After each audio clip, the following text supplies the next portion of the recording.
Hi, welcome back to Meta Rules TV, where the underground meets the playground. I'm Jeff Rappaport. I'm Evan from Sadgiqacea. I'm Fred of Sadgiqacea. All right. Now, the first thing I wanted to say is it's really rare for me to see so much praise being heaped on a band before they came on the show.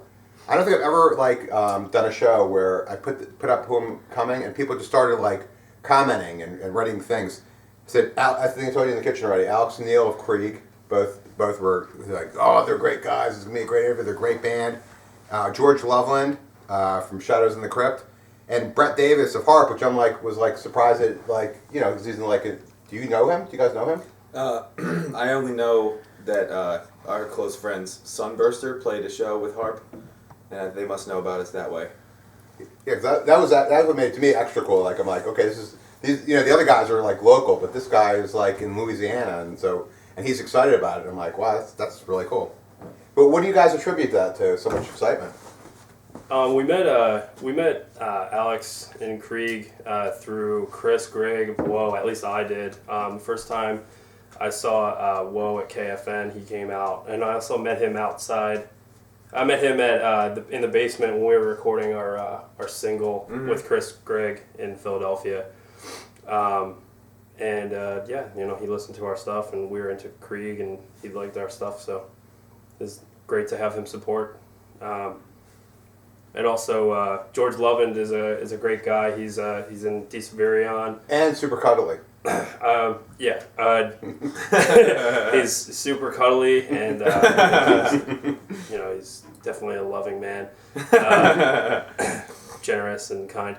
But he also he's actually recruited Evan onto bass for Deceverion in the past, and he actually is having me do the album artwork for his new album. So we're friends, and he definitely shows his support by coming out to shows, and we appreciate that. Good stuff. All right, now, why would you guys come up with such a hard to say and spell name? let me just go through this. If you've ever watched the show before, whenever we have a band on that's hard to pronounce, sometimes it'll be 3-4 minutes of me just trying to pronounce the name. I'm so glad that, let me try it, okay? Sadgiqacea? Yeah, that's it. Sadgiqacea. Sadgiqacea. Yeah. We came up with the band name. It was basically we wanted to stand out from other bands immediately. We didn't want to have to worry about someone else having our name. So that was a main interest. That's not going to happen. Yeah, well, Let me make sure of that. That's so that aside, we also wanted to weave in a bunch of different sort of feelings behind the name. So we took Evan's guitar tuning, and that's ADG and CEA, and that's in the name. So we use that to build off, and we also the front part of the name comes from Sagittarius. It can be linked to Sagittarius or Sagittal, which is a way you can cut open a brain during an autopsy. So it's just romantic part of it. there's definitely a lot of underlying meaning to it for us, and we just hope people can get past the hard pronunciation and look into the music, and if they dig it, they'll remember it. Right, yeah, this is actually a true story. The name not only was it hard to pronounce, but it was hard to remember how to spell it. It was so hard for me that I had you written on the calendar, and I wanted to tag you on Facebook, and I had to ask my son to spell it slowly for me in the kitchen so I could type it in to make sure I could find you on Facebook and tag your band. Yeah. I mean, do you guys ever worry though that in that situation that it'll be hard? People see it at a show and then they look you up and they can't find you on Facebook because they can't remember how to spell it. It's crossed our mind. We had a brief chat about changing the name within the last year, but I thought it was too late. I thought, it kind of made its mark, at least locally, and we really like all the joke names that come out of it, like Sad Vacation. Yeah, is my favorite one. That's my vacation every year. Sacagawea we get. Yeah, the poor sad Indian. Yeah. We get sad cicada, sad cicada. I don't know. Just Cicadas stupid. and bugs. Yeah. But overall, we wanted there to be something monumental about our band that stood out, and I think we accomplished that. it's also, you know, at this point we're signed to Candlelight Records, and changing the name is just out of the question. So people are going to have to, you know, dig it or forget it. So how did it come about? Candlelight's a pretty good label. I mean, they're a good, really good label, actually. Yeah. I mean, they have a lot of diverse acts and a lot of extreme stuff, but also like mellow and, you know, like a little bit of everything in there. Mm-hmm. You know, how did you guys come, and was there a choice between other labels or anything? No, they approached us shortly after one of our Philly shows, and we were really excited to work with them.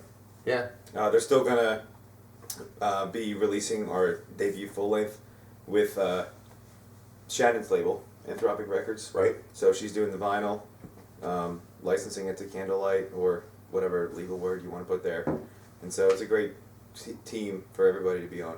They're based out of Philly, right? Aren't they, Candlelight? Yeah, somewhere in the burbs, I think. Is the main label like in Norway or something? What, didn't it used to be? I think it's London Okay. now. I don't know where it was. All right.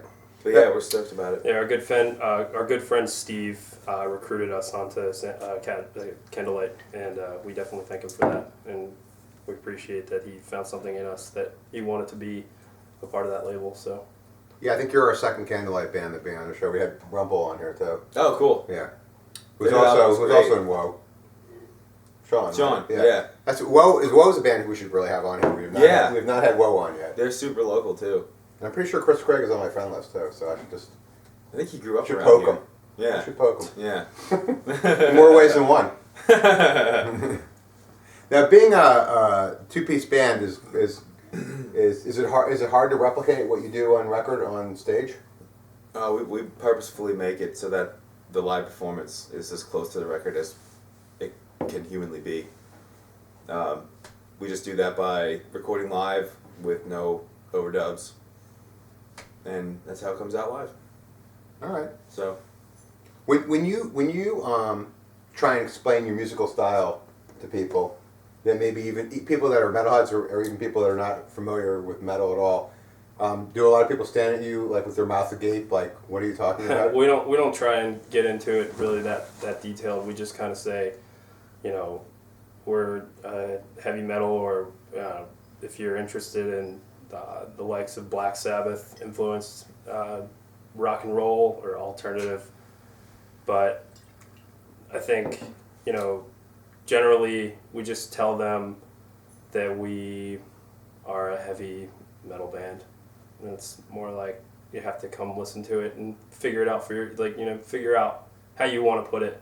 But if you're just saying from somebody that doesn't really know metal, they're like, oh, like Guns N' Roses?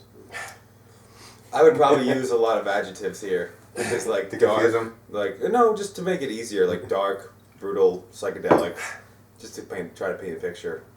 Guns N' Roses, though. Yeah. Definitely just like Guns N' Roses. Yeah, we like to say we're like psychedelic doom, and if people don't understand that, then they could even paint a picture in their head just from that. Like, even if they don't know what the subgenre doom sounds like, they can at least start to understand. And then we say, you know, definitely influenced by Sabbath. It's good enough. Yeah. Well, you know, what's funny is I was saying to my wife actually on the way to work today. I said, this band has all the things I don't like, but I think they're really good, which is really weird. And I said this on the way to work. I said they have a name I can't pronounce or spell. They are doom metal, and I'm not a big doom metal fan. I don't like bands that are not full. Yeah. You know, and what was that? And I don't like songs that are over 3 minutes. Oh. So it's like, so pretty much everything was going against you. Yeah. But you still won me over, so that's pretty Well, thank you. impressive.